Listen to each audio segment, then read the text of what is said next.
Good morning, GraceHill family and friends. I'm sure we're going to have an awesome time delving deeper into the book of Jonah. To be honest, for me, my summary was rather like the storybook I read as a child about Jonah. Jonah didn't want to do what God wanted him to do, so he ran away to hide from God and boarded a ship, going in the opposite direction from what God had asked him to. A mighty storm threatens to sink said ship. Jonah confesses to them he's running away from God and asks to be thrown overboard. The storm subsides, and the sailors are saved from the storm, and they are also saved because they are aware of the might of Jonah's God.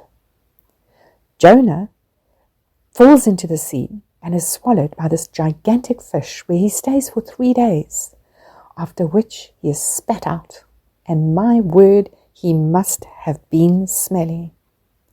He now had another chance to reluctantly go and preach to the Ninevites, the nasty Ninevites that he thought deserved to be decimated. He disagreed with God, showing mercy to them.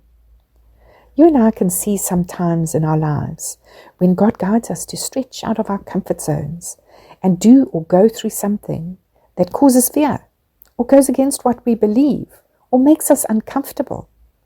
In this case, Jonah had these sandpaper people. He did not want to save them, but God asked for obedience, that we show mercy. Like Jonah, we would rather turn and run in the opposite direction. But God asks us to show mercy, like Jesus did, when faced with unlovable people. Listen to these verses from Hebrews 4:14-16.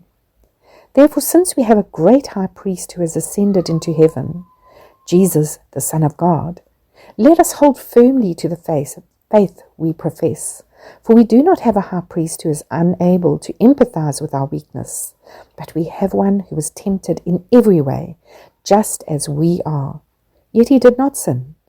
Let us then approach God's throne of grace with confidence, so that we may receive his mercy and find grace to help us in our time of need. What stands out to us that Jesus knows, he empathizes with us in our weakness when we don't want to do certain things, but we approach with confidence that we may find his mercy and grace to help us in our time of need. Join us tomorrow for more unpacking of the story of Jonah.